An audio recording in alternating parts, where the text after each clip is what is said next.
Car number 6 from Windsor Locks, Connecticut, the Lavoie Racing Ford for Jeremy Lavoie. Going into this year, our mood was coming back for redemption. Bummed out what happened the last race of the last year in 2022, and we wanted to come back and try to win right away.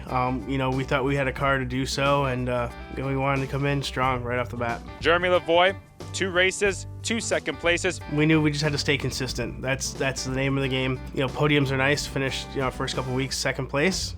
It felt good. Turn 3, Lavoie goes around after contact with Paradise, and he backs it into the safer barrier. I was able to keep it in one piece and finish that night. Even when we finish 5th, it's not a bad week. I mean, you start finishing well, and then you start getting put behind in the handicaps. You start deeper in the field. So second, finishing 5th the first 3-4 weeks there, it was we knew we had a consistent car. Car number 6, Jeremy Lavoie picks up his first win of the season, winning the Riley Generators 30. I wasn't gonna let the 59 snooker me on that restart, so we're gonna come back and see if we can't repeat.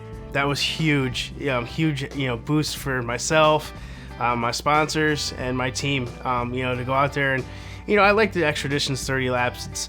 It's something you don't get to do every week.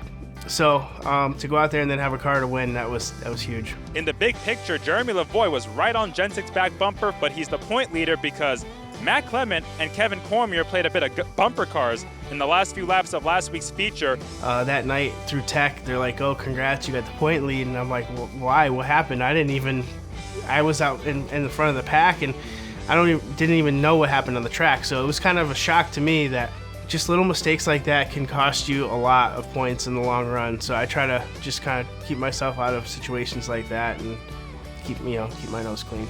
Checkered flag is out for the second time this season. Jeremy Lavoie will win in the limited late models. And to get that second win, it's no fluke. I mean, we didn't luck into the win. We knew we had a good car, and the setup we ran in 2022, forget about it.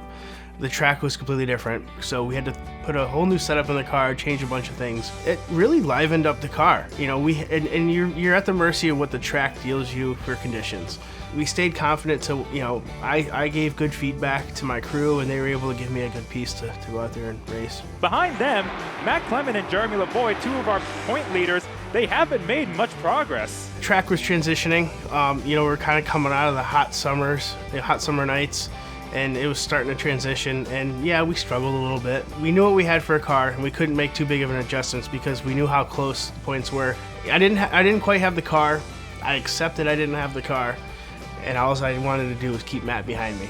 Last year, he had a 16-point lead on Rich Hammond heading into the finale when it all fell apart with 3 laps to go. This year, he's 16 points ahead of Matt Clement. Keep tabs on where Matt was going to be. Was I nervous? Yeah, I was nervous. When I got out on the track, we took the green flag. This car was a rocket ship. So immediately went right to the front, and I gave it my all. I had one goal, and that was to win the race and seal it up. Jeremy Lavoie's family said they prepared what they thought was the best race car they've had all season long. If he can hold on for 2 more turns, is going to be the winner, but the champion here at Stafford. Oh yeah, we're back for redemption. We came and got it. We put a hole in the rear in this car. We had a piece break on it last year. We said the hell with it. We're not going to let it happen again. So we put a hole in the rear in the car. Oh yeah, I was super ecstatic. I'm an avid YouTube watcher.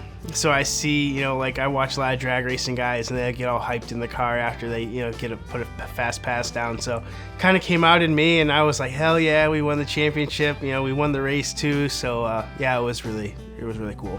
In the back of my mind, it was really cool to set a record. The first person to get 3 limited late model championships. And we just celebrated even harder at that point. So spraying the champagne over everybody, they were all soaking wet. But we were happy. I'm still the only one in my family that's been able to get 1 championship. So to get 3, it's a huge accomplishment for us.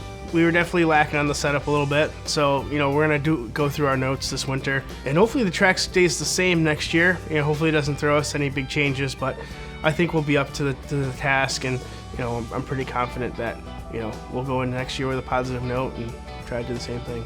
Oh, I got to thank my family first and foremost. My father, my aunt, my uncle, my girlfriend, my sister Marcy, Scott, Zachary, Sophia, my grandfather, all of my sponsors, Rosati's, LNS Equipment, Bobcat at Connecticut, Jeans Ford and Chevy, Aspen Hill Farm, Delivery Solutions LLC, McConey Setup Shop, Riley Generators, Ranco Collision Repair, and then everybody else who's helped me out throughout the years. I gotta thank all the track contingency sponsors, Sunoco, Rad, Kaz Customs Interiors, Napa, Flow Racing, for the added bonus at the end of the year. The Stafford for a great facility to run at.